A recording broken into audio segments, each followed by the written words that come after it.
Howdy folks, I'm Meet the Name, and today I'm here to talk about the 2011 hit video game Batman Arkham City. Or rather, the Return to Arkham version, as I'm not digging out my 360 to play the original. Now, this is the second of 3 reviews that I'm doing on the Rocksteady Arkham trilogy, so be sure to watch my previous review on Batman Arkham Asylum, as I will not go into too much detail on the gameplay here as I did there. Basically because it's just the same but smoother. Also, I will not be talking about the DLC story pack either, but I might do so in another video at some point. I just figured that I didn't need to make the video even longer than it needs to be, and also Origins will not be talked about at the moment, but I may do a video on that one day once I get a PC upgrade. I really wish they just ported it to modern consoles already. With all of that said, let's start with what led to the creation of Arkham City. Around 7 months before the completion of Arkham Asylum, the developers at Rocksteady were already hard at work laying the foundation for the sequel to their game. In fact, they had included a secret room in Asylum that would detail their plans. But it was hidden so well that Rocksteady had to reveal the secret after the game's release because no one could find it.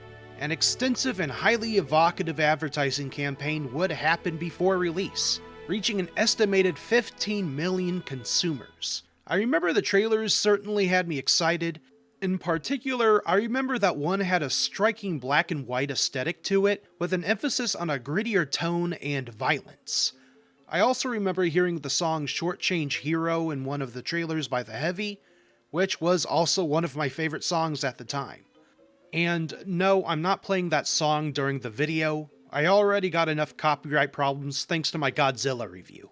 Great work there, Toho. Basically, the game was highly anticipated, and Warner Bros. Wanted to make sure that everyone heard about it. And people certainly did, as the game would release on October 18th, 2011 to universal praise and sales. The game had sold an estimated 4.6 million units in its first week of release, which was more than the entirety of copies sold for Arkham Asylum. Reviewers had given it 10 out of 10s and 9 out of 10s across the board, praising the game's combat and narrative. Probably helped that they brought back Paul Dini to assist with the writing. Like I said in the previous video, the dude makes good stuff. Rocksteady would have to be crazy to get rid of the guy. And don't get me started on the massive amounts of awards that the game received as well.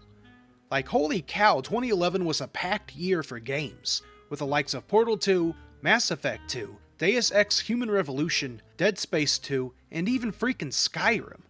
But what kind of game is Arkham City to receive this much praise and notoriety? Well, to put it simply, Arkham City is a third-person action-adventure rhythm brawler with a small open world you can explore and an engaging narrative that is based on the Batman comics.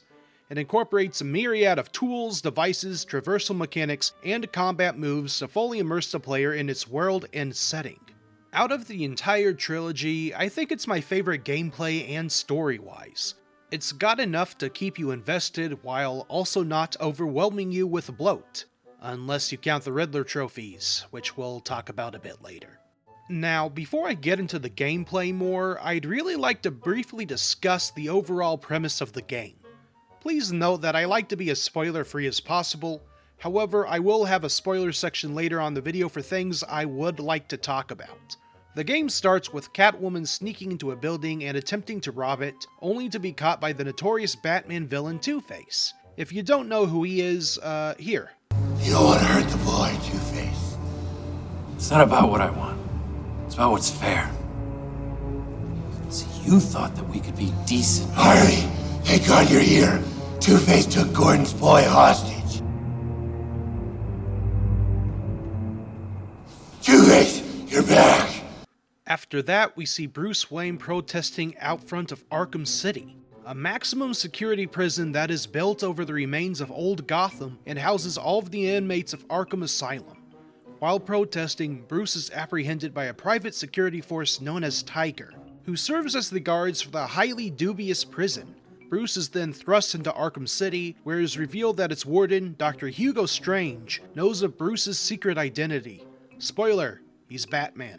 Now trapped inside of this Lord of the Flies-esque scenario where different criminal gangs fight for control over the scraps of their new home, Batman must unravel why Arkham City exists, who is behind it, and what exactly the mysterious Protocol 10 is before it happens. All of this while being poisoned by the Joker's own Titan-infected blood, which adds another ticking clock element alongside the Protocol 10 countdown. Can Batman find a cure and stop Hugo Strange? Only you, the player, can figure that out, because you're Batman too. Spoiler? As you can tell, there's a lot more going on this time around. We are long gone from the simple-ish premise of Arkham Asylum's Joker takeover, and are instead thrust into conspiracies, gang warfare, political prisoners, and just a whole lot more.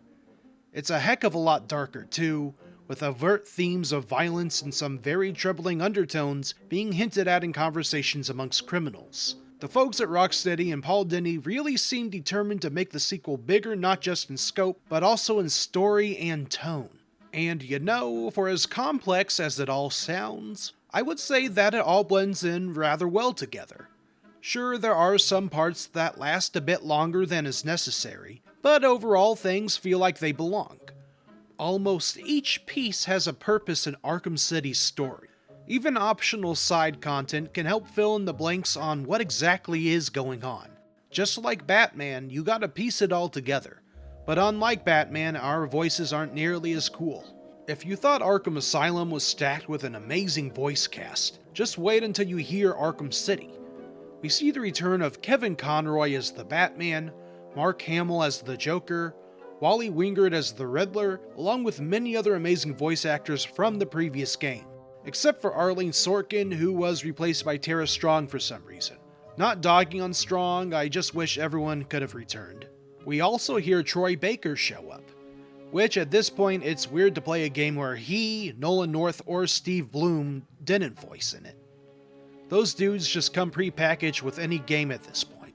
And that also isn't even highlighting other performances by folks like Corey Burton, D. Bradley Baker, and Tom Kane. Like, holy cow, that's a lot of folks just for one game. And there's plenty more that I haven't even gotten to as well, but for now I'll just focus more on the main selection of folks. Kevin Conroy's portrayal of Batman in the game has greatly expanded when compared to Asylum, as the scripts seem to realize that Batman is actually a character and not just a player vehicle. Conroy is allowed to emote much more now in this game, and we get to hear anger, frustration, and even amusement at times. While those vocal elements may have been somewhat visible in Asylum, or I guess hearable? I don't know. Anyways, City actually seems to emphasize Bruce's humanity much more. And then you have Hamill, who once again chews up the scenery as the Joker. He's an absolute treat to have around, but at the same time I kind of wonder if the game really needed more of him. I like Hamill, he's great and all, but I feel like too much Joker can get a bit overwhelming. Oh well, I'm sure this is an issue that won't show up again in Night. Besides the Joker, another great performance would be the Penguin, who is voiced by Nolan North. He's just delightful in how much of an evil scumbag he is. While the Joker has wit and an infectious sense of humor, the Penguin likes to get to business. He's as much of a ruthless killer as he is a ruthless businessman. And listening to him, you'd have a hard time figuring out he was played by Nolan North. Probably because the dude is just that versatile when he needs to be. Next is Catwoman, who is voiced by Grey DeLisle. She's sultry and flirty, but you can tell by her voice that she has no problem with kicking your ass. The dynamic that she has with Batman is fun, but we don't get to explore it too much, unfortunately. I'm sure in Night, her and Bruce get a whole lot more to do together. And then you have the various goons that are scattered throughout Arkham City. They had some personality in the first game, but now it's really dialed up in City. One of my favorite things to do is to just sit down and eavesdrop in on their conversations. Although, be warned, some of the things these dudes talk about is pretty messed up. I have a feeling that it was a struggle to keep the rating down to a T for teen. Finally, a character I'd really like to bring attention to is Mr. Freeze, who is voiced by Maurice LaMarche. His demeanor is cold and methodical, and yet in that icy facade is a heart that still has some warmness left to it. Mr. Freeze as a villain is always fun to see, and I personally feel like City has my favorite depiction of the character. Second to Arnold's, of course. Breezy. I'm feeling hot. I find that unlikely. But as cool as that all is, get it? What's the point in making a video game unless it plays good?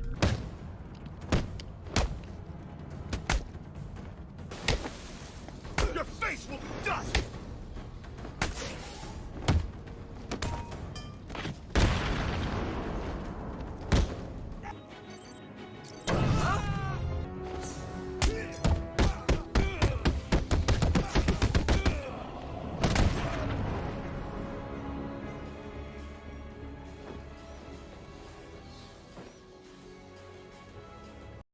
Well, I got some great news for you. If there's one way to describe the gameplay of Arkham City, it would be Arkham Asylum but more polished. Everything feels smoother, attacks feel swifter, animations move more fluidly, and combat moves are just easier to use. It's still the same rhythm-based combat system, but it mostly clicks for me this time. I wasn't lying last time when I said that Asylum felt like a prototype, because City feels almost perfected. I actually really enjoyed the combat in the game, until some of the later fights when things got really hectic.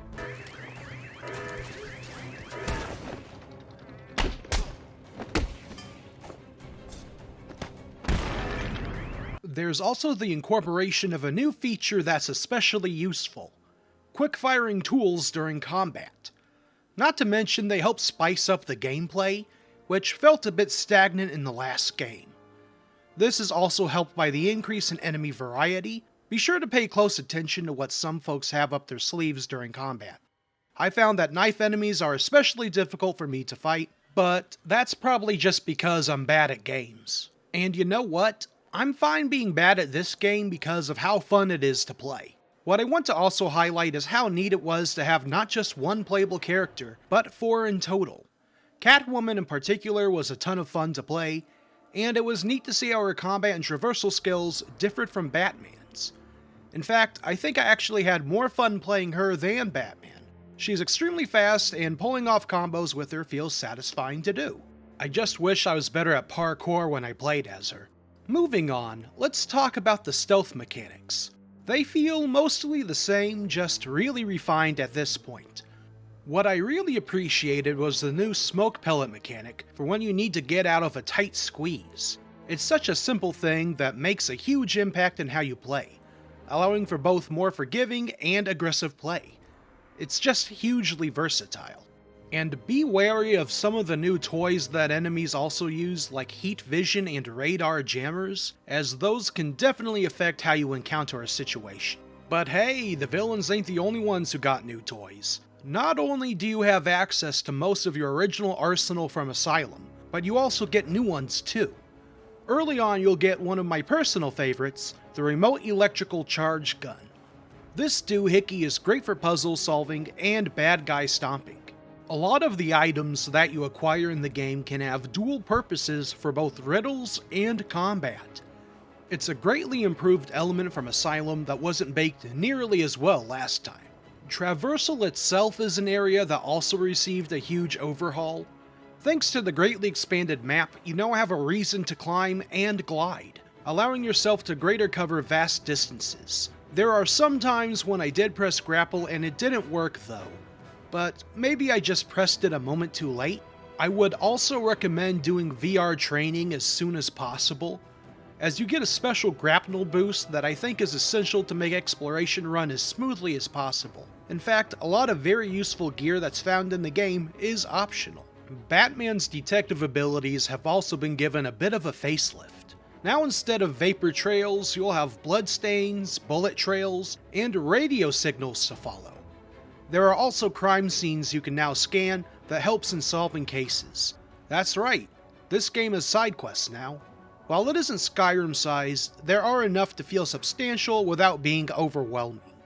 Solve murders, destroy toxic chemicals, and meet a mysterious stranger as you navigate the rugged and dangerous streets of Arkham City.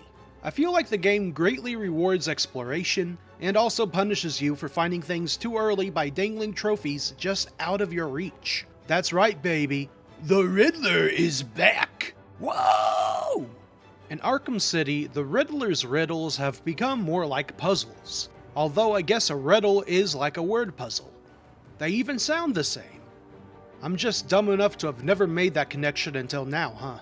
Having taken a page out of Jigsaw's playbook, some of the new puzzles are tricky, and at times it isn't always apparent just how you will solve them. But a hint I can provide is to use detective vision a lot, and always look out for green paint. Just be careful because some puzzles are death traps that you'll need to revisit later on with better tools. And I hope you like all of these trophies, secrets, and challenges, because there's around 440 of them. It's a positively insane amount that I've never managed to complete, especially since some can only be obtained by Catwoman, so be sure to tag your trophies lest you forget where they are. Or just interrogate a Riddler goon. That's right. Now instead of finding a map, you gotta shake dudes down for info. This can provide a fun challenge during combat, as you need to selectively take down your opponents, or else you'll miss out on the location of some goodies. But hey, what's the point in collecting trophies and riddles if you don't get a reward for it, right? Well, you get several rewards. You can obtain character trophies, concept art, new challenge maps, and something I actually really like, new short stories. I love these extra bits of character and world building, and having optional stories to collect is a great way to give folks more story, while simultaneously not burdening folks who want to only play the game. Another game I can think of that did this excellently was Doom 2016 with its Slayer Testaments. Now you know what else was done excellently? Arkham City itself. I just love how old and dilapidated it is. The place is falling apart, and you can tell that it's absolutely not OSHA compliant at all in the slightest. It's full of great details and Easter eggs. If you're a big DC fan, there's plenty here to find. Rocksteady put in a lot of time and dedication to making Arkham City feel as lived in and unnerving as possible. You don't see dedication like this in most open world style games even to this day. The map is also the perfect size, I think. It's big enough to explore, but not too big that it gets overwhelming for the player. Although all those previously mentioned trophies certainly make it seem larger than it is. City just really knew how to use its map to the fullest extent it could, and I commend the folks at Rocksteady for that. It's rare that I find a map in a game that I genuinely want to explore, but Arkham City proves that it is possible. You'll never know what sort of trophy, mission, or Easter egg is waiting for you in those streets. And I think what greatly helps the map is the new art direction that the game had implemented.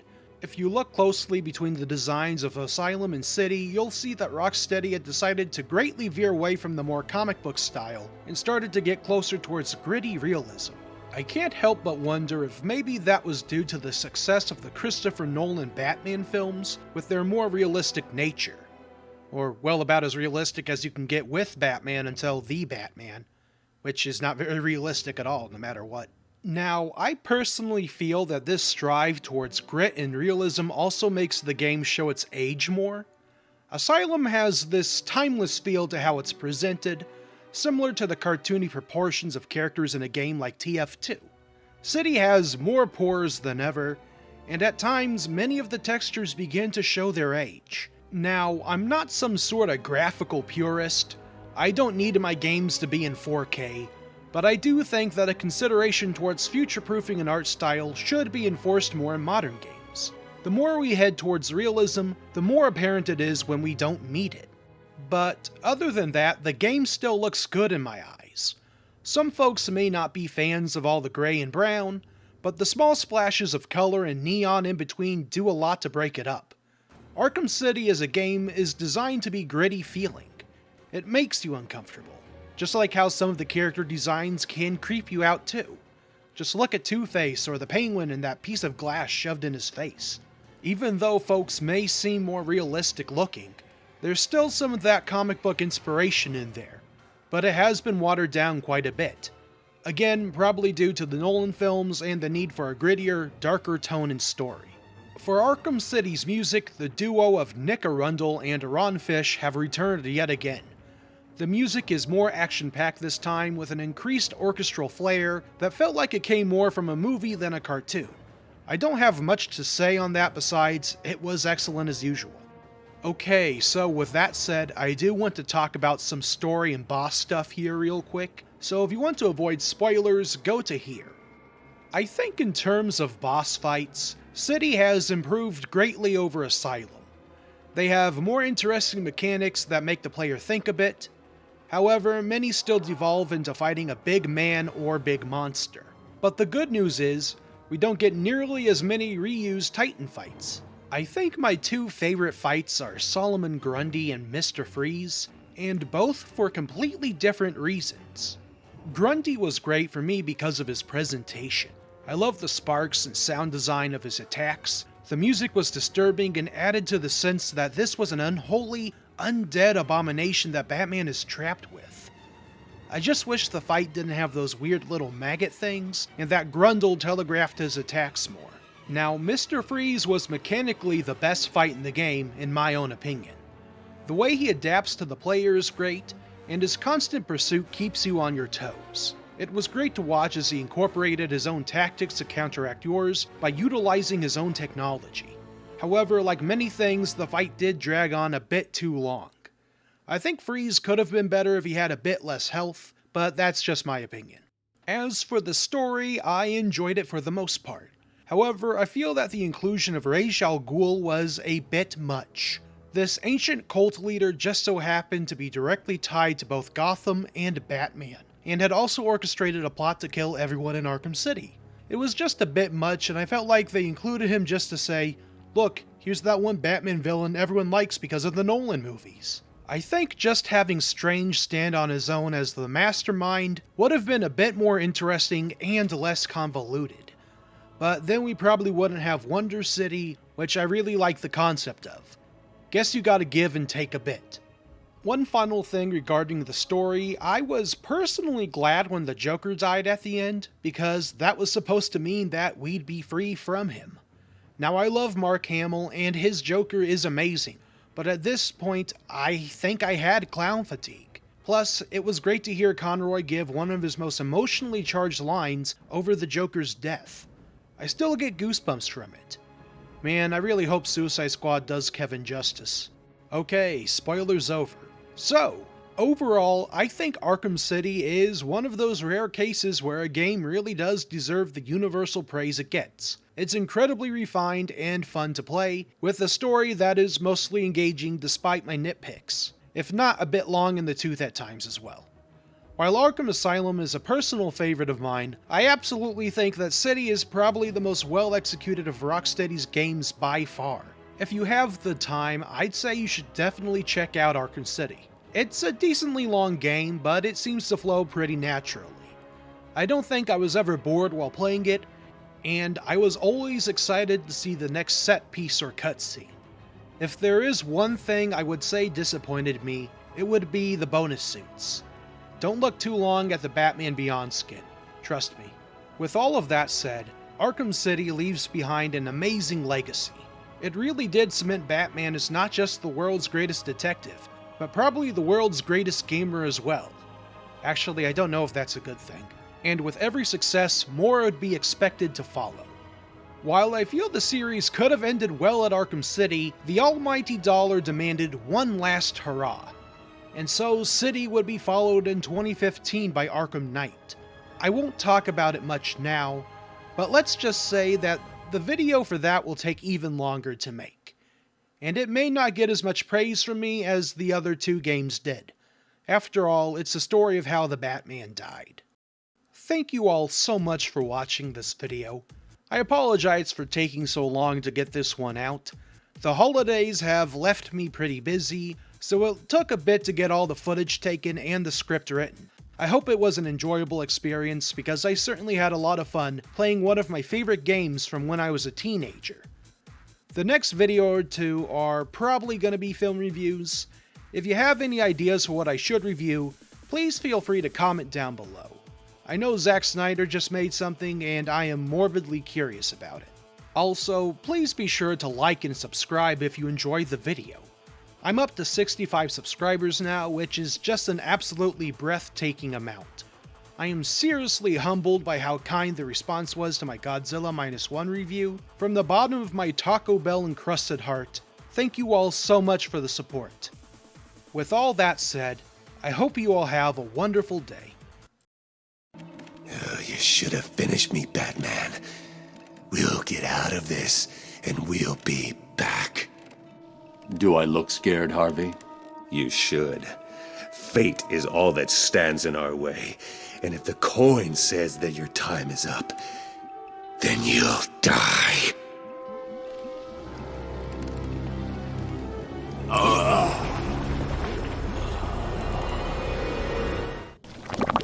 Holy sh!